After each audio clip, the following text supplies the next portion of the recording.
So we're on question 31. I'll read first. 2.5 acre downtown site is approved with a FAR of 6. So, okay. So we have a formula, right? But it provided the value of the floor area ratio. And so approximately how many stories of building could be built on an acre of the site? Okay, 1 acre. If 60% of the site will be required for on-site stormwater treatment, parking, sidewalks, and landscaping. So it is asking about how many stories of building.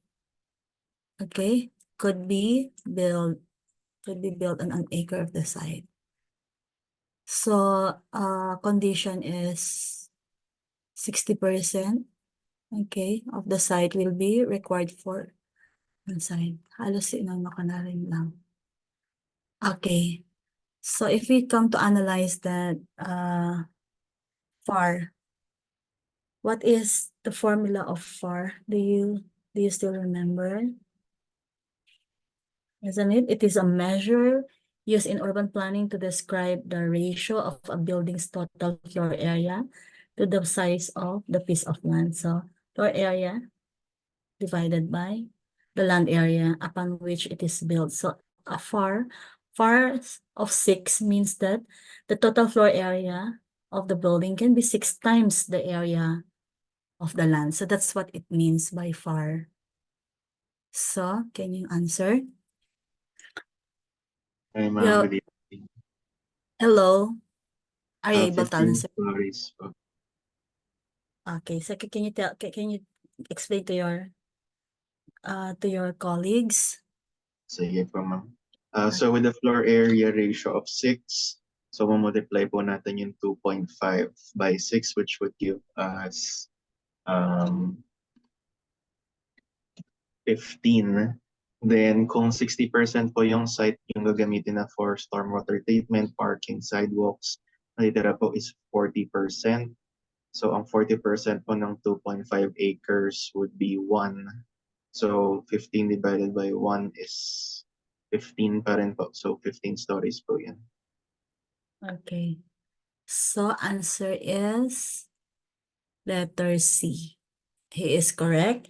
Now, yeah, I hope you understood his explanation. So if we can make it that, if we can have that on a detailed aspect,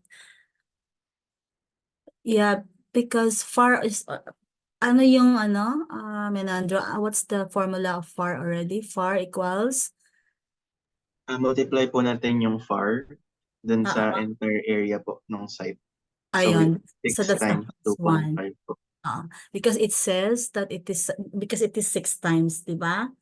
So that's the meaning of 6 means that the total floor area of the building can be 6 times the area of the land. So after multiplying 2.5 times 6, you would get how many? How much you get? 15 po. Okay. However, so yun. Everyone got it or do you have any question? Kasi ibig sabihin ng question is 60% of the site is required for stormwater treatment, parking, sidewalks, and landscaping. So the buildable area is equal to 40% only. 40% of the total site, which is when you multiply that is 0.4 times 2.5 equals 1 acre. So that's just the buildable out of 2.5. So I'm just going into details. And then after getting that, you can already, because FAR of 6 means the total buildable floor area is 6 times the build. So you multiply that with the total site area. So 15 acres of floor area. But hindi naman, it's not looking for we are looking for the stories, di ba? So just be careful with the units. Okay, baka kasi mapagkamalan niya, what if hindi siya makapareho, di ba? So, once you have multiplied that, and then you get 15 acres of floor area, which is the total buildable area. So after that, buildable, you can already, you can already substitute values. Buildable area per acre equals 1 acre. Since only 40%, di ba? Yung buildable ano niya. And so you can substitute so that you can get total number of stories equals from the from the from the formula, okay? Total stories per acre equals total buildable floor area over buildable area, the land, okay? So when you divide that 15 acres divided by 1 acre, okay, so kailangan ma-solve niyo muna yung buildable area, which is 40, which is, 1 acre because that's just 0.4. Okay, so nakuha na natin yung 15 stories. So we go to the next problem. The mayor asked the planning director, okay, to make planning decisions that promote job growth. So it's all about job growth in the local economy. So kapag ganitong mga question, you already alam mo na kung anong tumbok niya, no? Local economy. So you remember mga LQ natin, isn't it? So a metric that you plan to use to forecast the resulting economic growth in your community for a specific planning decision is a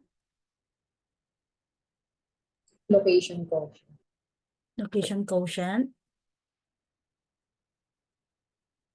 You remember that, di ba, ang location quotient is, a location quotient measures the concentration of a particular industry or sector in a region compared to a larger reference area. So, ibig sabihin, the parent area. So it is useful for identifying the economic base of a region but does not forecast economic growth. Hindi siya, yung formula na yan, it will not tell you, it cannot forecast the resulting economic growth.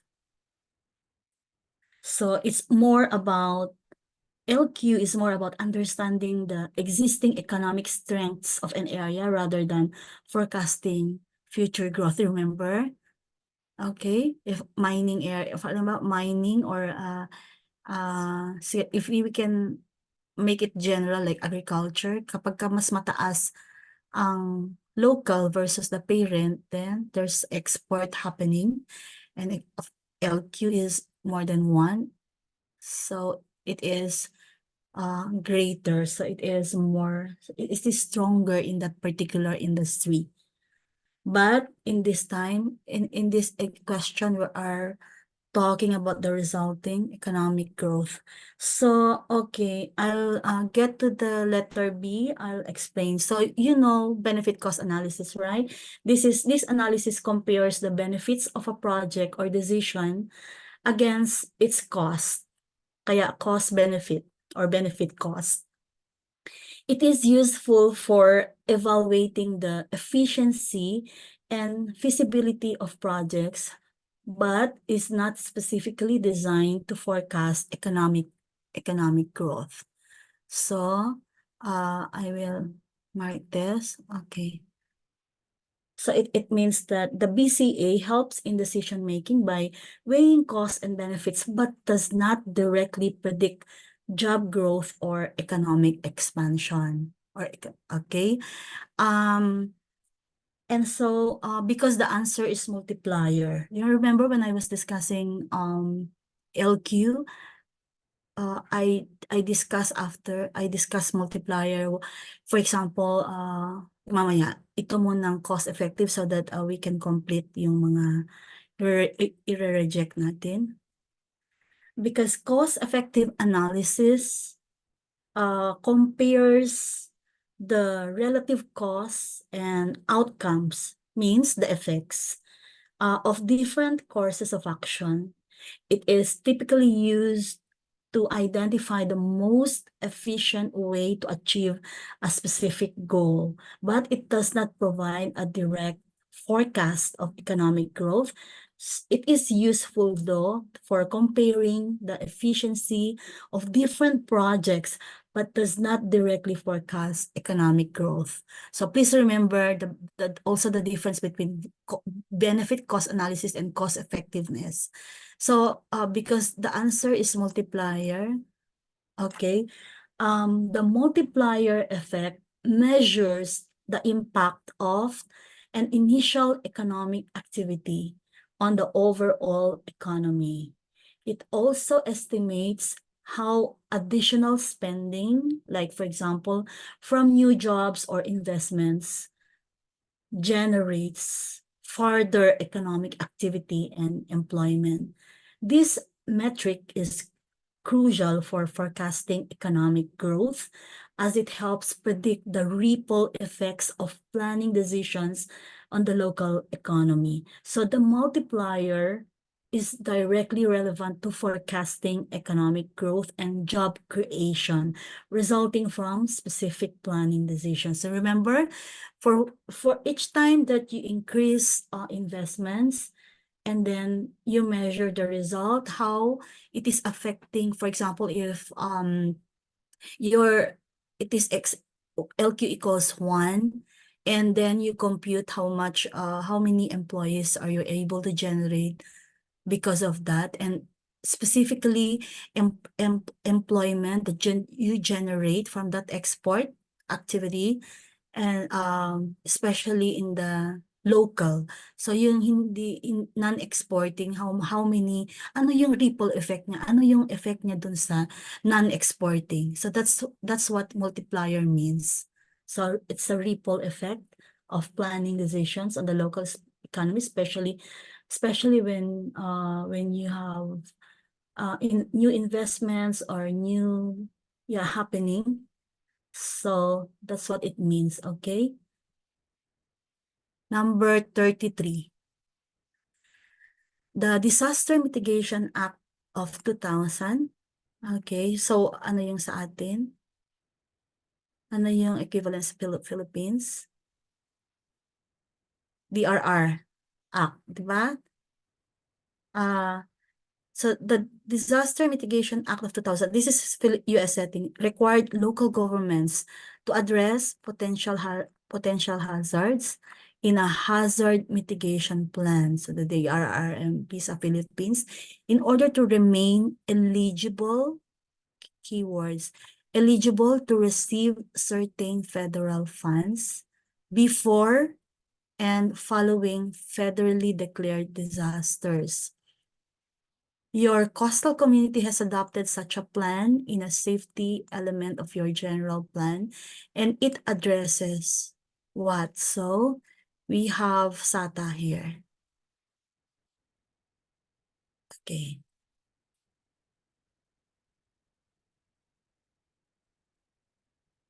This entails analysis.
So let's start with natural hazards.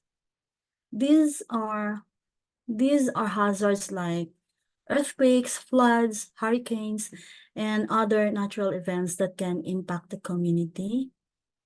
So, the question is asking, is this a consideration in the hazard mitigation plan? Yes po. Okay. So, we will consider one. Hang on. Okay. Dito ba sa kwan natin, choices. So, we can already eliminate this one. Kasi buhay na buhay pa si BCD. Now, man-made hazards. These are hazards resulting from human activities such as industrial accidents, hazardous material spills, and even terrorism is a man-made hazard. So, are they relevant to be included in a comprehensive hazard mitigation plan? Yes po. Okay, yes. 1 and 2. So, lahat ng wala ang 2, you can eliminate. So, dalawa na lang yung pagpipilian natin. And then, fiscal responsibility for disasters. This involves budgeting for disaster response and recovery, ensuring funds are available for mitigation measures. It's about money. So I will skip that because dalawa na lang yung natira. And then 4 is no new development in low-lying environmental sensitive coastal areas. No new development. So this policy aims to prevent development in areas that are particularly vulnerable to hazards, reducing risk and protecting sensitive environments. So it is saying that it should restrict development in high-risk areas. So do you think we should include this? Is it a Yes. strategy? Okay, yes. So between the two, meron pa rin si 4, di ba? So ang pinaglalabanan lang yung 3. So hindi siya effective yung ating elimination because we need to go through the pa rin, Pero at least meron tayong na eliminate. So you think we should include fiscal responsibility for disasters? Kapag ka ba nagdi-DRRM kayo, MP, do you include matters on budgets?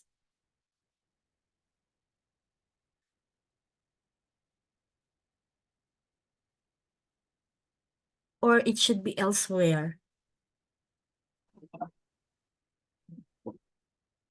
Hello? Breaking yung voice niya, I cannot hear.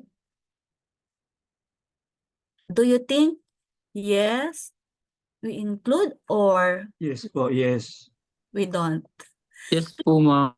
Nagba-budgeting ba kayo doon sa disaster plan? Wala, di ba? Nagba-budget Yes ba po, kayo? ma'am. Sige. Yes po. Depende sa plan. Kasi maraming plans po ang DRRM. May Oo. ibang plans na may POPs, tapos may corresponding budget. Then meron ding iba like risk assessment lang, wala siyang POPs. Okay, in this particular context, I will read. The Disaster Mitigation Act of 2000 required local governments to address potential hazards in a hazard mitigation plan in order to remain eligible to receive certain federal funds before and following federally declared disasters. Your coastal community has adopted such a plan in the safety element of your general plan.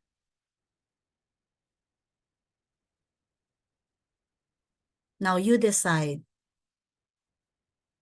Pero meron siyang distractors di ba? At this one, this one is, these are requirements to remain eligible to receive funds, di ba? To receive funds from federal government. Pero naglagay kasi siya ng safety element. Do you think may budgeting doon? Wala. Okay. Fiscal responsibility, because this involves budgeting for disaster response and recovery, ensuring funds are available for mitigation measures.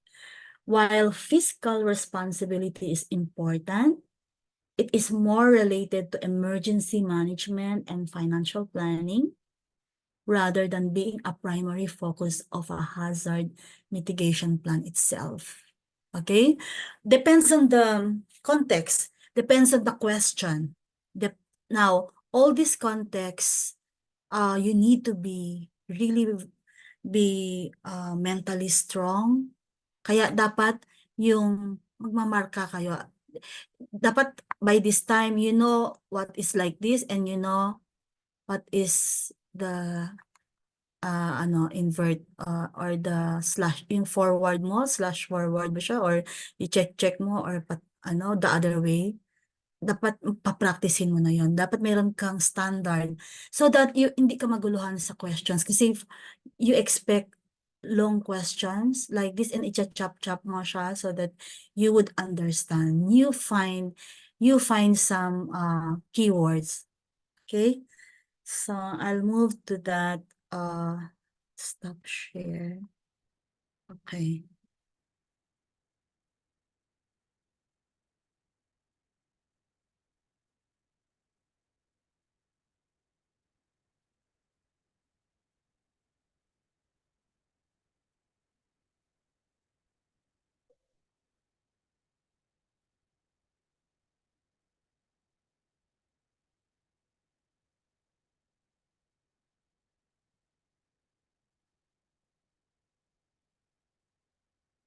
Okay.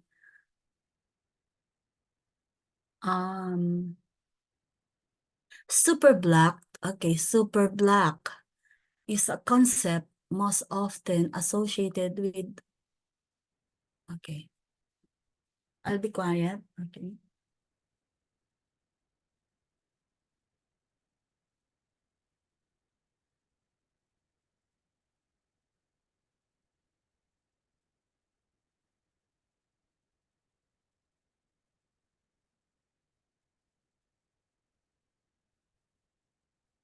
I will tell you super black. Super black is an urban planning concept involving the creation of large blocks, typically isolated from through traffic, to create a more pedestrian-friendly environment. It has been associated with several urban planning and development initiatives.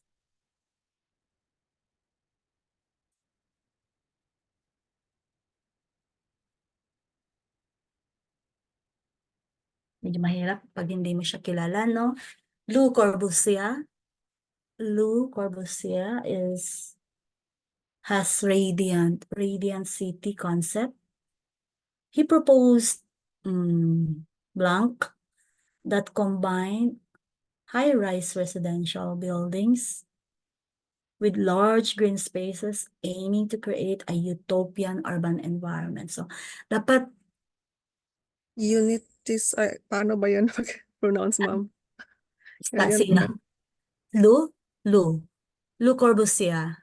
Corbusier. Unitis, yung ganon. Ah, Ah, yung ano blank, niya. yung blank mo kanina. Oo, kaya lang kasi he proposed large super blocks kasi. Kaya alam na natin na the idea of super blocks is central to Le Corbusier's vision for the radiant city, aiming to separate pedestrians from vehicular traffic. So, please tandaan ninyo siya, no? Tandaan ninyo si radius. Radius yung sinasabi mo yata. That's the Latin or because radiant, okay? Radius. And then Clarence Perry, do you remember Clarence Perry's neighborhood unit? Kailangan balikan ninyo yung mga yan. He was focused on creating self-contained neighborhoods centered around schools and community facilities with limited through traffic. While, so, can you, na-define ko naman yung yung super block. Creation of large blocks typically isolated from through traffic. So it's something that you are organizing because it should be pedestrian friendly. So that's the main goal, super block. And that's why Le Corbusier's Regent City qualified, or one of the, you can associate that. Kasi siya, sineseparate niya yung pedestrian with, from vehicular traffic. While si Clarence Perry, self-contained neighborhoods centered around schools and community facilities with limited through traffic. It did not, it is less directly associated with the concept of super blocks. Now, this one, number 3, Radbarn. Radbarn, New Jersey is a very popular concept. Actually, it's a place, okay, but it's also a concept, the Radbarn model. So Radbarn is a planned community designed in the 1920s with super blocks that separate pedestrian and vehicular traffic, providing extensive green spaces and pedestrian pathways.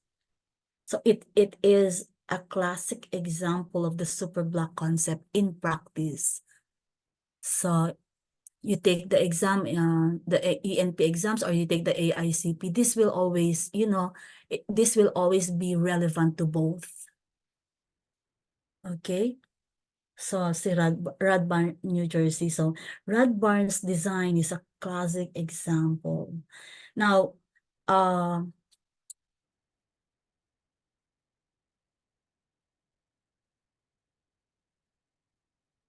let's not look for i-explain ko muna. Kapag ka ganito na ba, 1, 3. Hindi naman. Already, no? Kaya? Yes, ma'am. Given na lahat ng 4. Yung 4? Yes, ma'am. Given na po lahat. Oo, given. Okay. Pero Parang nagtuturo sila sa super block. So, alam nyo na super block. Doon mo makikita, di ba, na iganyan mo siya, di ba? Kasi nakasali lahat eh. Kasali. So that's a good observation. Si 3, 3 eh. Si 1, 3 din. Si 2 is 2. So, alam na ninyo yung answer.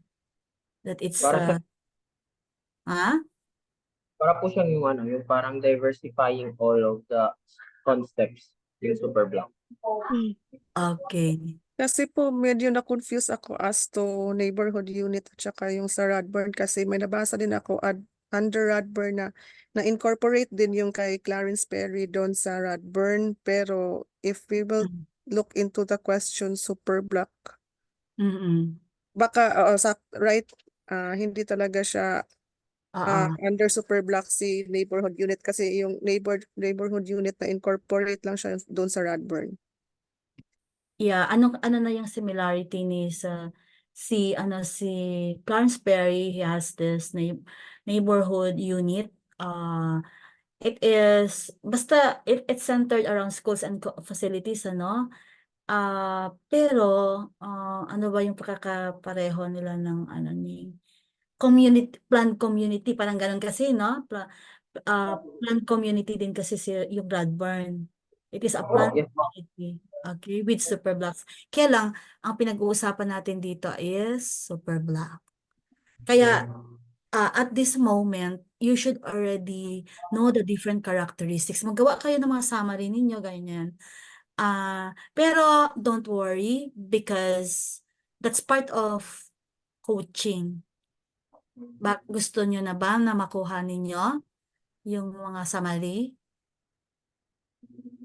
Okay Kahit lang wala po. pa yung coaching? Okay. Okay lang po. Kahit wala pa yung coaching, so as your opinion, okay na? Ay, Mag-summary? wag po. Wag po muna. I think much Mas, better muna kung okay. explain lahat then summary so that we can review na lang po. Okay, sige. Basta magsabi lang kayo.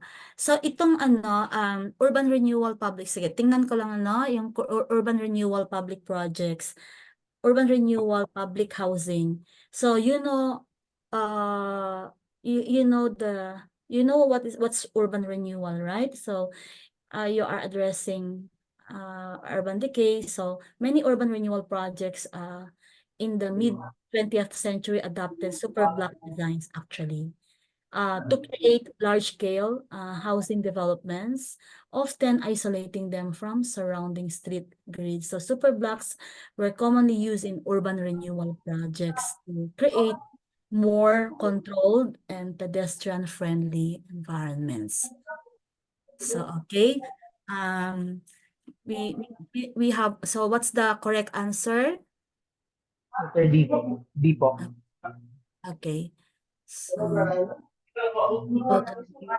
Can you mute please? Ay, Okay. sorry po. Okay. 35, 35. Right to farm. Okay? Right to farm laws. Ibig sabihin. So that's agriculture, pro-agriculture, or what? Right to farm laws are typically about, okay.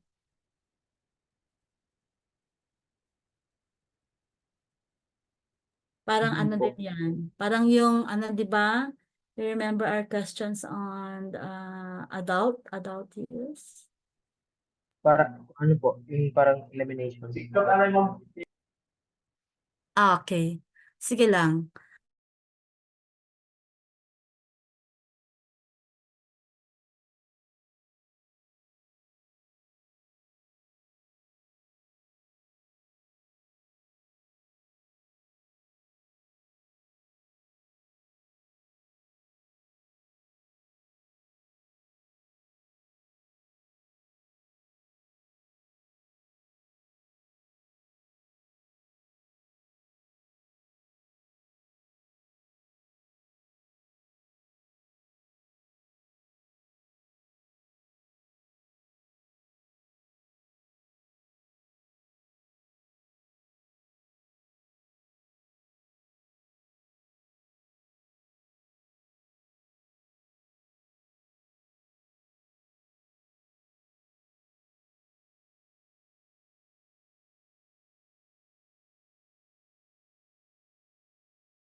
Hello, ma'am.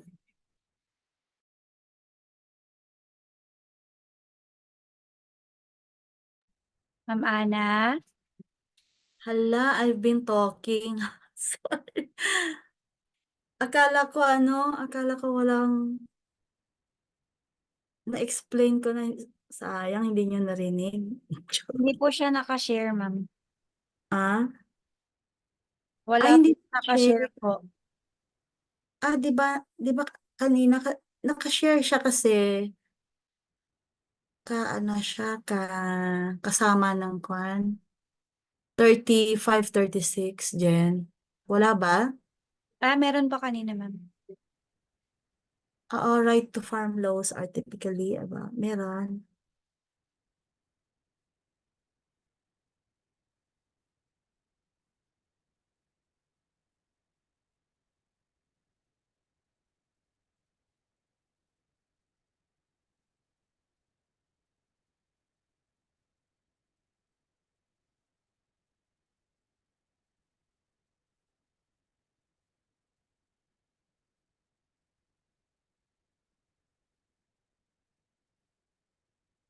What is a governmental taking?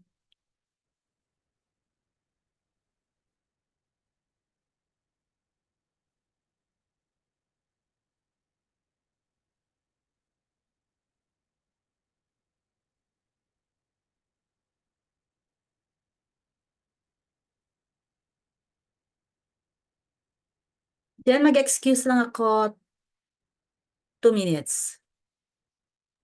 Okay po. Okay. Pa-answer na rin yung number 35 tsaka 36, okay? Mamaya, when I arrive, kuha lang ako ng water ko.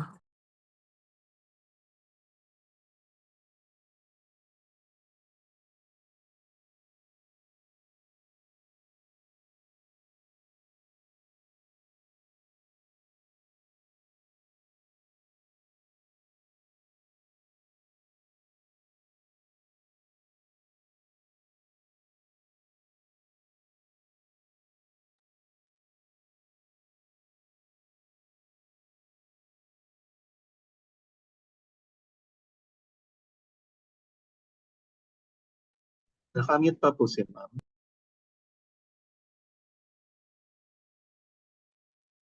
Kumuha lang po siya ng tubig, sir. 2 minutes. Ay, okay, no problem po. Sorry ma'am. Okay po.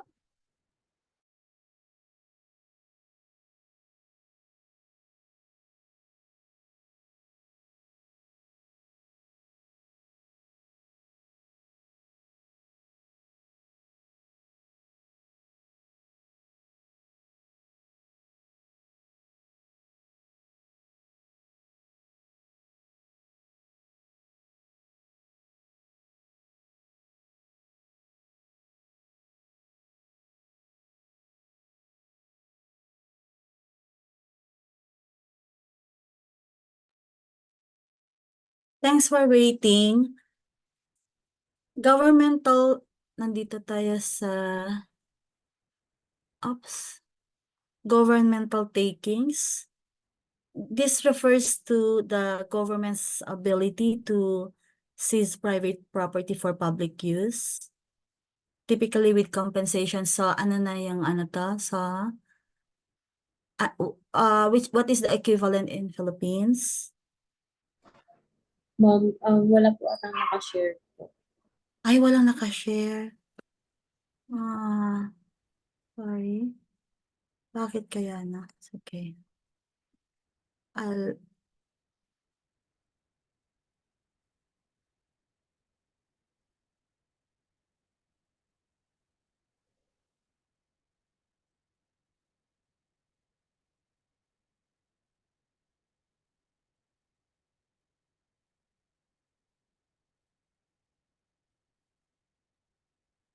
Oops. 36.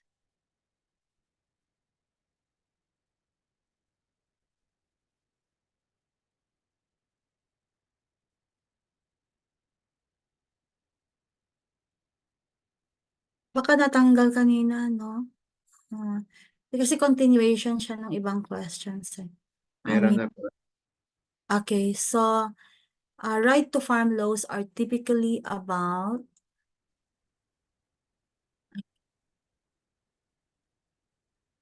like the adult use yesterday or last night, it is a taking, governmental taking, means that it is it refers to government's ability to seize private property for public use. Like in Philippines, it's called expropriation, right? So because it's typically with compensation also, just compensation. So this concept is unrelated to right to farm laws, which focus on protecting farming operations. So remember, right to farm laws is protection, which is protecting farming operations from nuisance claims rather than property seizure. Okay, yung mga nagko-complain about your operations, all the noise and all the inconveniences generated by the farm operations. Now, combating so that's okay. Coming to nuisance, because that's the correct answer. So I'll explain combating urban sprawl. So while right to farm laws may indirectly help combat urban sprawl by preserving agricultural land, their primary purpose is to protect farms from nuisance lawsuits rather than directly addressing urban sprawl. So hindi yan. And then the agricultural inverse condemnation. So these are terminologies that are we need to know also, no? Because baka lang ako, they will get from AICP questions. Many times, they got from AICP, lalo na mga style of questioning like this one. So inverse condemnation occurs when the government effectively takes private property without formal expropriation, leading the property owner to seek compensation. So it's like a mediation probably, but I'm not saying it's mediation, but this is unrelated to right to farm laws. It occurs when the government effectively takes private property without formal expropriation. Parang out of court, parang out of anything. So that nuisance thing, this one, okay, is right to farm laws are designed to protect established farming operations from nuisance lawsuits by individuals who I mentioned, those who are moving or migrating in agricultural areas. So hindi sila sanay and they complain about the typical activities associated with farming. So yung correct answer there is the coming to nuisance. I cannot really explain yung coming to nuisance, but do we have something like that in Philippines? Coming to nuisance.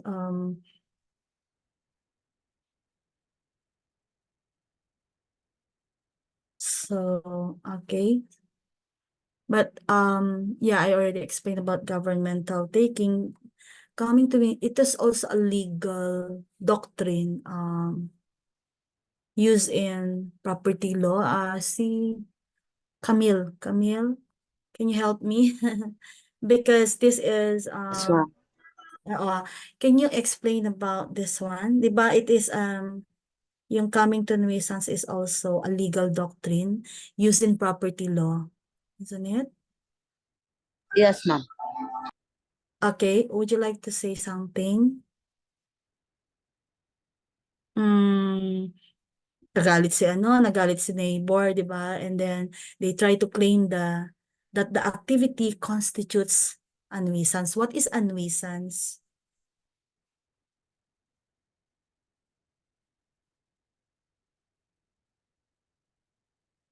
Ma'am, nuisance is something that invades a person's interfere with another rights of interest, like yung sabi mo nga, yung maingay, yung mga minimal lang. Hmm. Wait. Yeah. So coming to nuisance refers to that situation where a person moves to an area. That's why coming to the nuisance.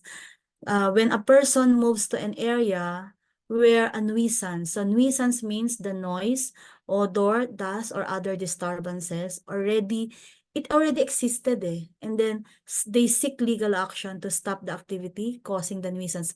But it already existed before they transferred. So there are two types of nuisance. Private nuisance, which involves an interference with the private use and enjoyment of land. The other one, public nuisance, involves an interference with the rights of the public in general, rather than individual landowners. So the coming to the nuisance doctrine serves as a defense in nuisance lawsuit, so that it's a defense. The idea is that if the nuisance was already in existence when the plaintiff moved to the area, okay, the plaintiff cannot claim it as a nuisance because they knowingly chose to move into an area where the nuisance existed. Okay ba tayo? So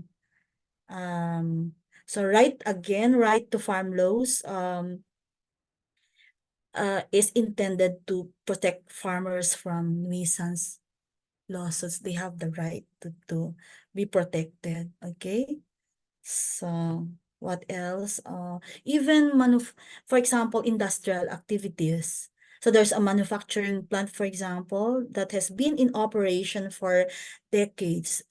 Could be protected if new housing developments are built nearby and residents complain about noise or emissions. So complaint is arising from a family who moves near a long-established factory and files a lawsuit due to noise and air pollution. So the factory can claim coming to the nuisance since the plant was there before the family moved it. But of course, there are some limitations to this, like the extent of the nuisance. If the nuisance rather significantly increases after the new residents move in, okay, so they were already inconvenienced, and then but because of your activity, nag-build up pa yung yung nuisance mo.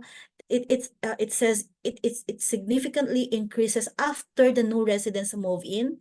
The coming to the nuisance defense may not apply. For example, if a farm so in a way it already, for example, nag-increase yung odor because you increase your activity.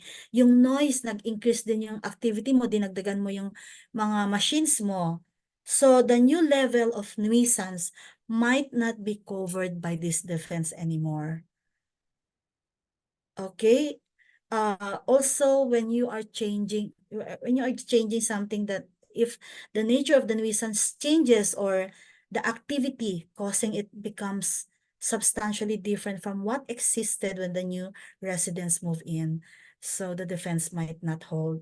Okay, so anyway, babuyan kaya, di ba Jen, may problema yung neighbor, you cannot complain, but the mere fact that you have already violated it, you are in an urban area, so that's a different story.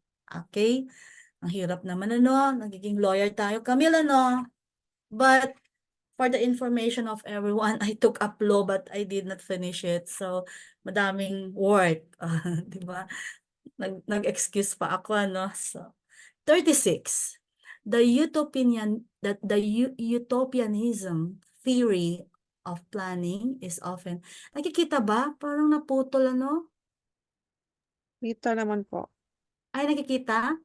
Naputol sa Oh, side. no. Ano Isang kaya? slide.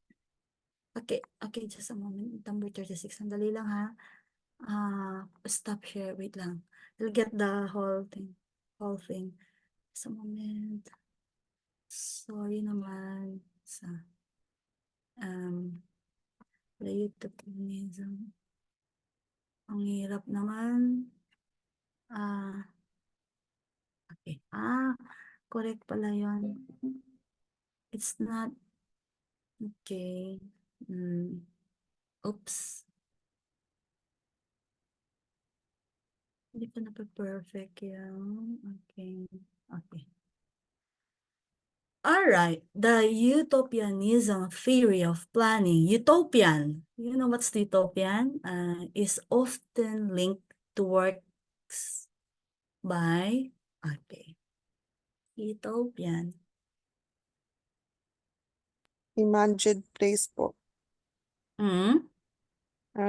Imagined place or like ideal na gusto ng planner na ano niya, ma-incorporate niya sa kanyang city.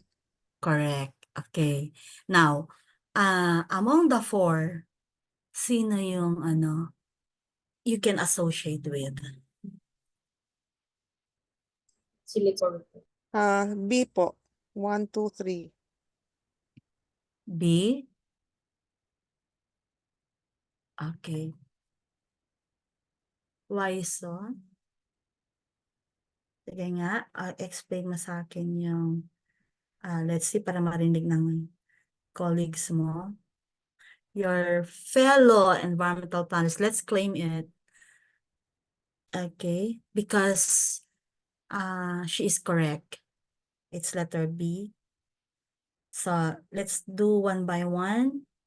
Lou Corbusier, he proposed the Radiant City, di ba? Radiant City, apo. Oh, so that's, you can liken it as it is a very utopian because si Lou Corbusier, if you remember, kailangan ma-remember ninyo lahat yung mga nila, yung mga work nila. Yung high rise talaga, di ba? High rise and it's compact but it has green spaces also. And then Daniel Barnham also, di ba? He he was known for the grand city plans like the Chicago plan, emphasizing beauty and monumental architecture. So we can include 1, 2, and then Frank Lloyd Wright. You remember the Broadacre City? Broadacre City. Yeah, with helicopter. You remember him? Yes. Helicopter. Okay. So Frank Lloyd Wright developed Broadacre City, envisioning the centralized communities with large plots of land per family. So, answer is B. Kasi si Charles Lindblom, if you remember Charles Lindblom, Incremental planning. yes, si Charles Lindblom, ano na yung kay Charles Lindblom?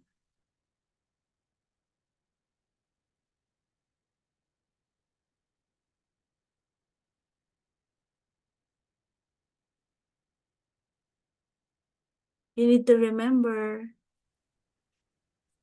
si Charles. Si pareng Charles. Si BFF Charles. Disjointed, ma'am. Okay. Yeah, sige nga, tuloy mo nga yan. Gusto ko yan. Disjointed incrementalism siya. Oo. Yeah, correct. And disjointed. So, hindi siya utopian. And can you still remember what's disjointed?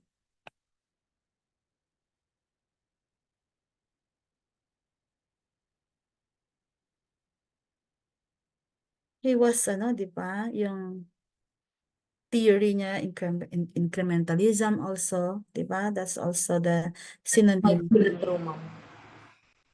Yeah. So, ano yung, let's review yung kanyang work. Sige. You know what, when I took urban and regional planning in the 1990s,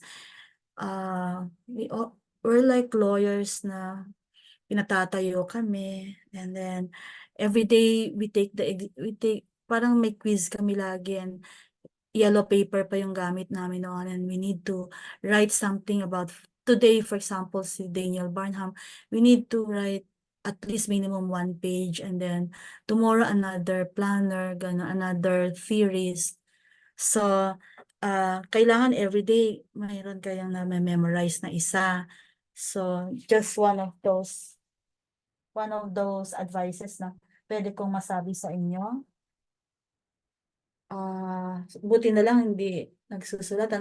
During my time, we really write about these people, and then that's why we memorize.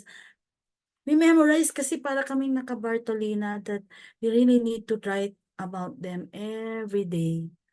So yeah, that incrementalism is about what?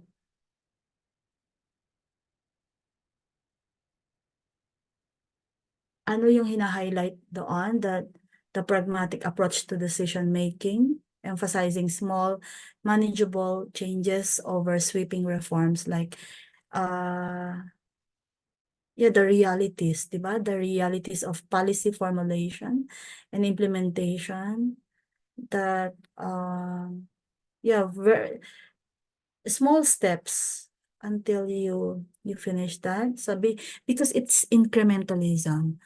So it's not really thinking big, thinking flashy like utopianism. So I'll stop here, and then I'll pick up another one. Oops. It ganun.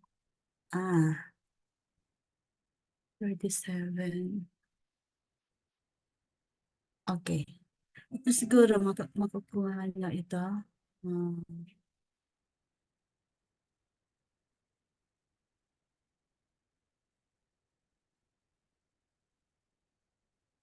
So what's the answer? According to Harvey Moloch, likely the most important factor affecting the shape of the city is, yan. Actually, I did not get this. Lumabas ito during my time, I did not get it. Manamali ako dyan. Letter B po. Real estate. Any other answer? Because he is correct. Can you tell me why?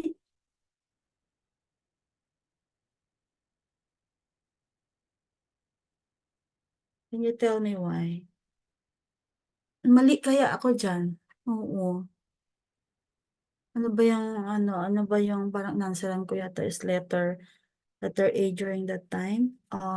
And so that number 37, public, Harvey Moloch, urban growth. He has this okay, I'll tell you. Harvey Moloch,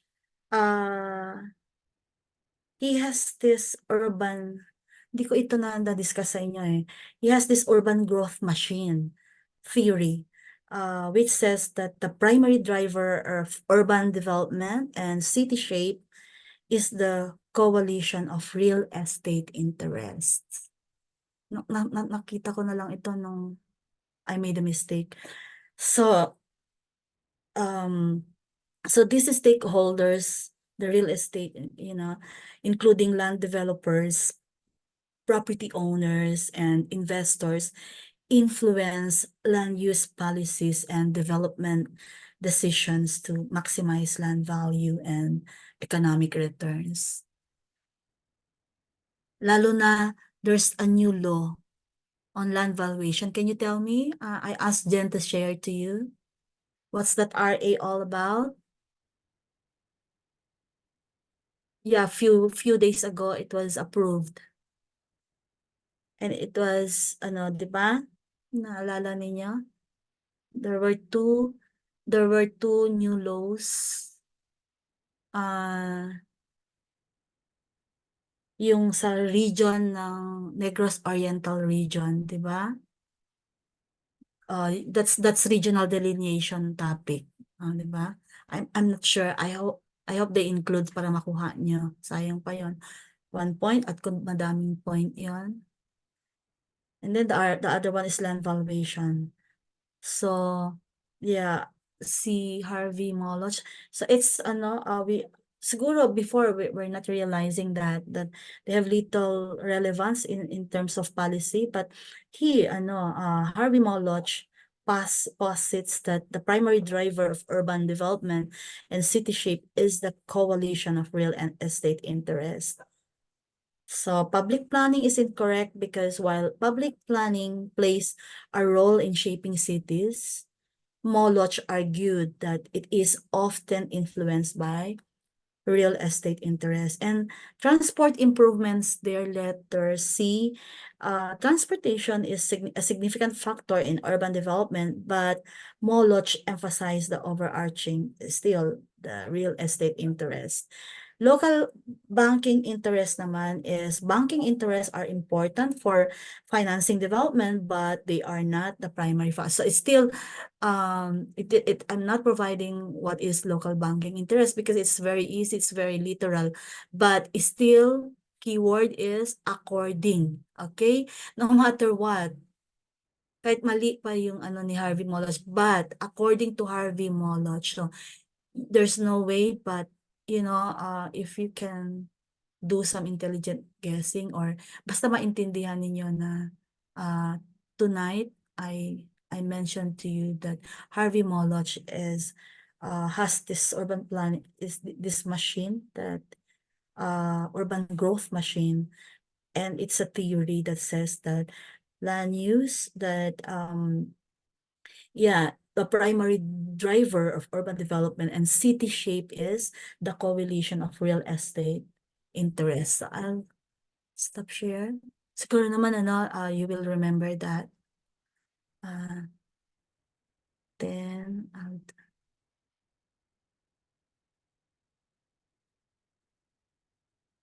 hang on please. 38.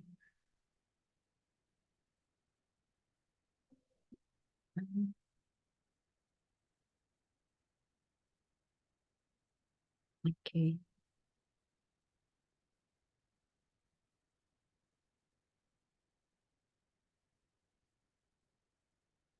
Now we have 2 questions there. You are the planner for Newton City who is responsible for converting the city's current zoning code into a form-based code. Okay, components of the code you are developing contain standards addressing. There you go, form-based.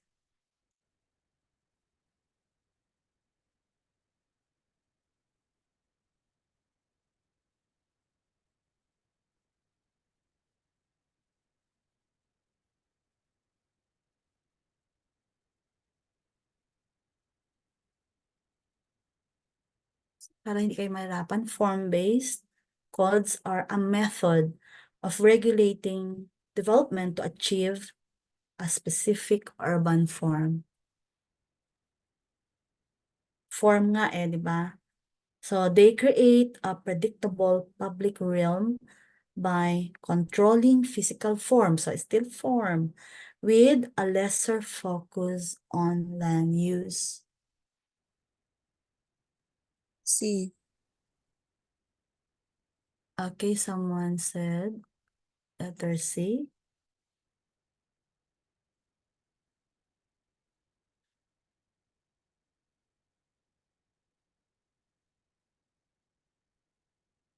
Others?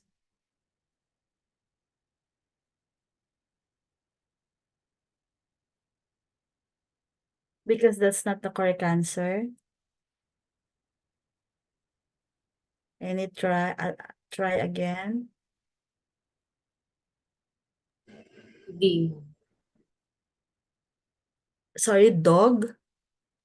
Yes, ma'am. Okay. So the correct answer is D and Y.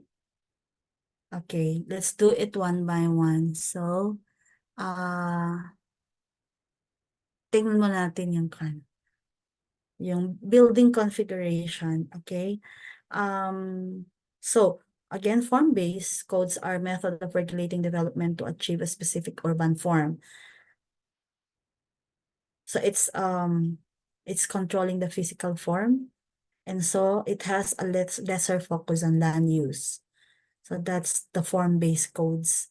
And that's why it said, you are the planner for Newton City who is responsible for converting the city's current zoning code into a form-based code. So ibig sabihin, yeah, it must be a different type, okay? So different type of focus, because building configuration and features, yeah, it details the specific design, okay? It details the specific design elements and structural requirements for buildings. So that's the I think so you can make intelligent guess pag na-stress kayo dito sa answer na building configuration. So, di ba building configuration is form, di ba? Building, which no, it's not a land use concern. So, building type and frontage. Okay. Define the types of buildings allowed and their relationship to the street and public spaces. So it's still form, and public spaces addresses the design and layout of public areas, public spaces di ba? So that's the normal, yeah, the very, very literal layout of public areas. What are these public spaces? They are the parks. We have the parks, plazas, streetscapes. So, form-based pa din siya. Because it addresses the design and layout of public area. Now, for land use, although, okay, the make or break. Although less emphasized, he didn't say it does not speak about land use, but just the focus is less. Okay, so although less emphasized, form-based codes still consider land use to ensure compatible uses within the urban form. Hirap ano? And that's why this one is correct. Okay? Now, nakikita pa rin ninyo yung number 39? Nakikita? Yes, ma'am. Okay. Johnson County is proposing to develop a major new airport. Major. Okay, major. You need to also take care of kailangan yung major, minor, ganyan. You need to really pay attention to that. To develop major new airport near Johnsonville city limits. Johnson city limits. You are in charge of revising the country's comprehensive plan to address airport safety and compatible land use. So, di ba? Dalawa na yon, airport safety and compatible land uses. The typically incompatible land uses near the end of the airport's new runways would be, sige nga,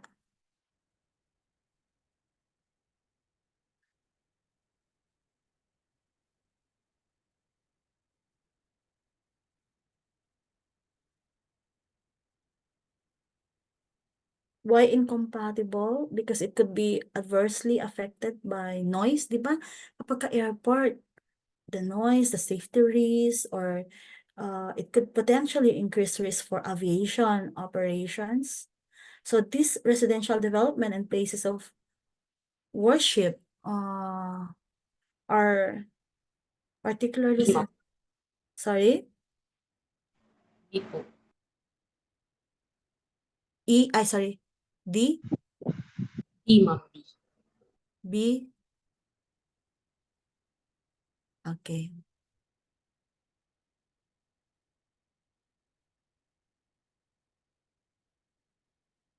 Any other answer? Because the correct answer is B. Which is correct. So, okay. 1, 1, 1, 1, 2, 2, 2, 3. So, it included already. So, you already know. Okay. You already know that. You already have, ang daming sources ng ano na, ng sources of answer or, you know, our basis. It could be, you can find the hint here, and hint here. Okay? So, yun yung babantayan nyo lagi dito sa answer dito. Dito sa answer here, this one.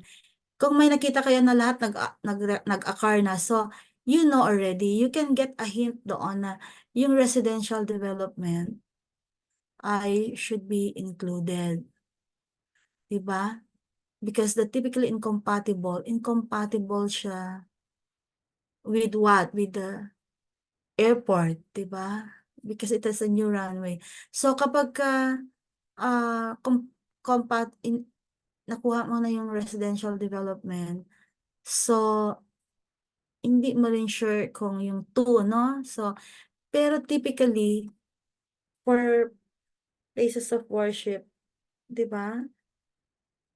You need to be, kasi noise yung problema mo sa airport. And so you need quiet environments and would be disrupted by the noise and potential risks associated with proximity to runways. So, ito, so 2. So wala na rin yan. So ito na lang, 3. And then golf courses. You think so? The golf courses are parang ganon, di ba? So, compatible. And then open mode grassland. So, okay. Nakuha niya 1 and 2 because golf courses is open space and mode grasslands open space. So, yeah, they are compatible anyway to the airport. Yung mga ano natin, yung mga military bases, ano, so of course they have airport and they also have the golf courses. So, and insignificant lang naman itong open mode grasslands, so it will not be, it will always be compatible. So we have the last one, which is number 14. This one is quite interesting.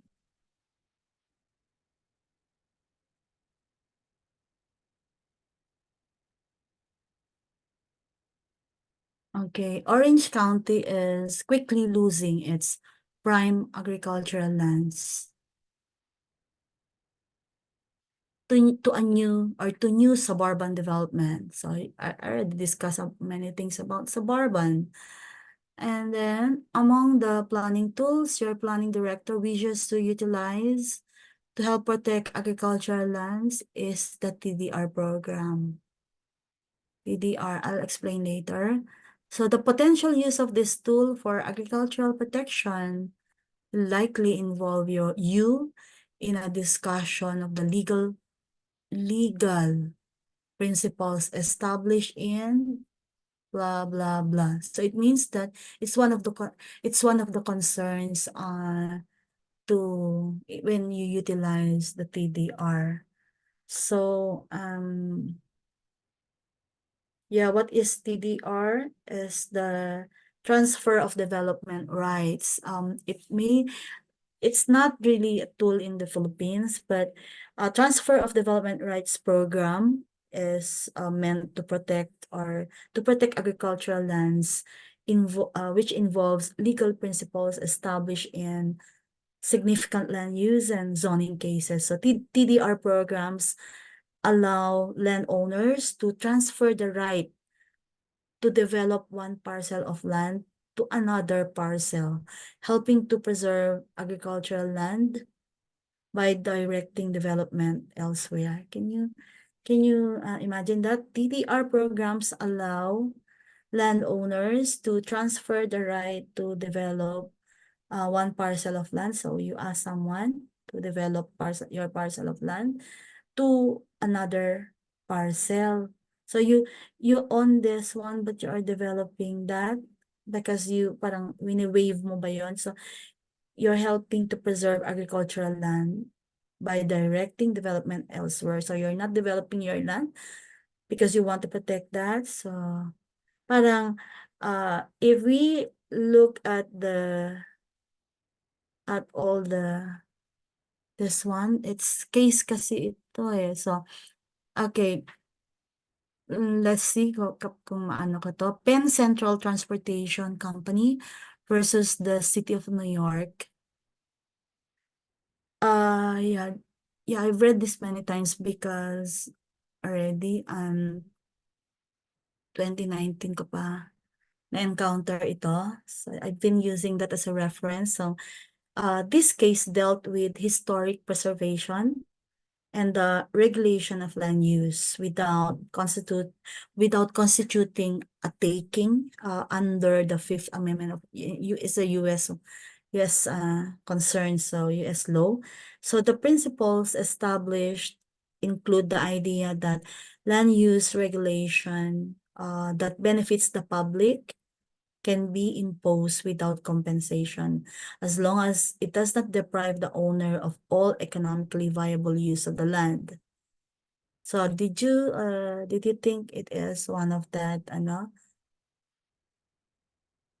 land use regulation that benefits the public can be imposed without compensation as long as it does not deprive the owner of all economically viable use of the land? So this is Spar Industries.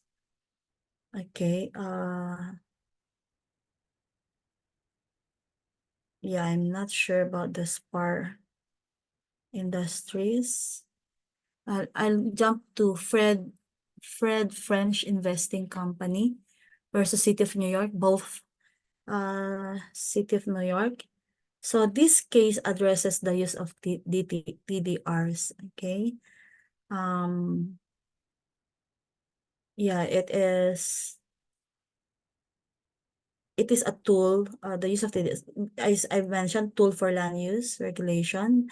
So the decision recognized the legitimacy of using TDRs as a way to balance private property rights with public goals, making it relevant to discussions about preserving agricultural land.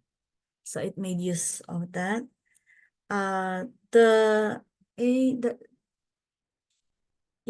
This Fred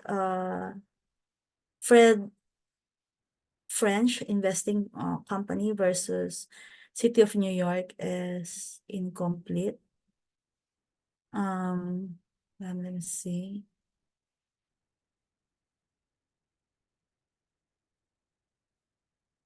Let me see. Okay, I'm not really very familiar, but I've been answering things before like this.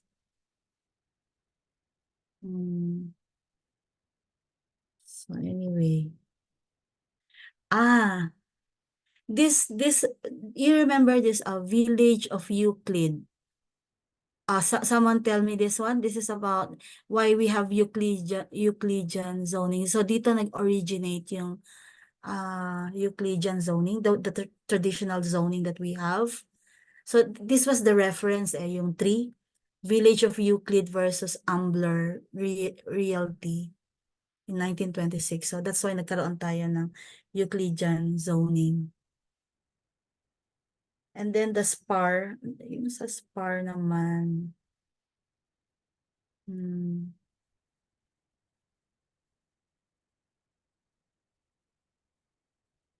I forgot. Moment. I forgot about this one. So, after I told you about that one, can you Can you now identify the correct answer? So the correct answer is letter D. Letter D. About TDR, because yung Village of Euclid naman is not about transfer of development rights, it's about the land use talaga. So yung Penn Central naman, so I mentioned also. Spar Industries. So, okay.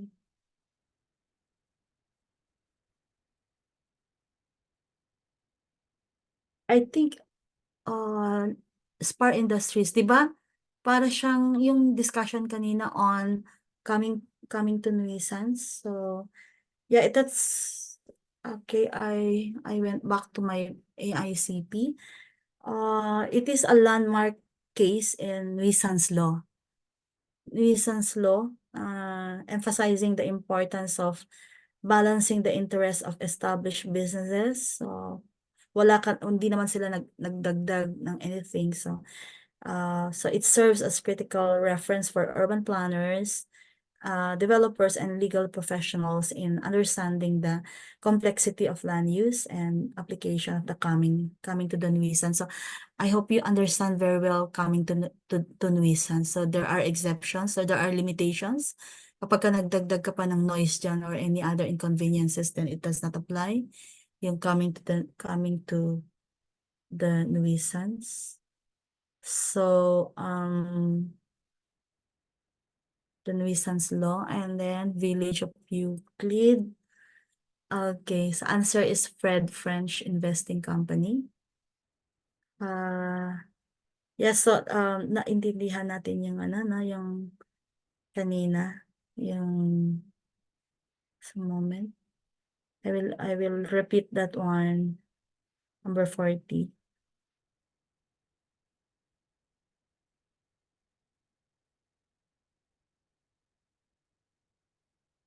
Katulog na ba kayo?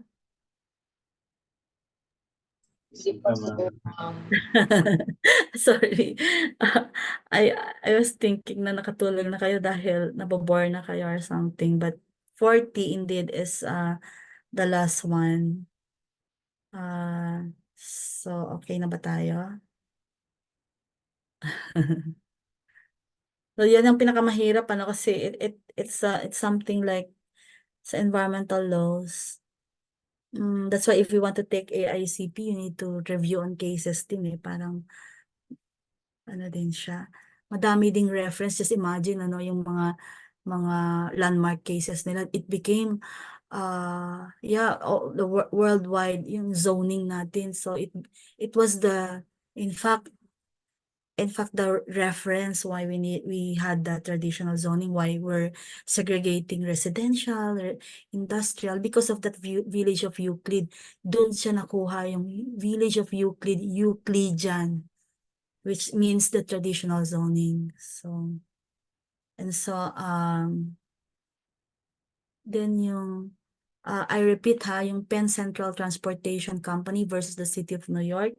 So it dealt with the historic preservation and the regulation of land use without constituting a taking under the Fifth Amendment. So yeah, it's something like in Philippines, we have the heritage planning, isn't it? So in the lens of heritage or historical preservation, yeah, that was the basis in deciding the case on this, that the principles established include the idea that land use regulation that benefits the public can be imposed without compensation as long as it does not deprive the owner of all economically viable. So, and then indeed the Fred French Investing Company versus New York. This case, I think I need to give you a bird's eye view of each of these cases kasi maganda rin ito na pag-aralan. So yung TDR, again, so the decision recognized the legitimacy of using TDRs as a way to balance private property rights with public goals. So making it relevant to discussion about preserving agricultural land.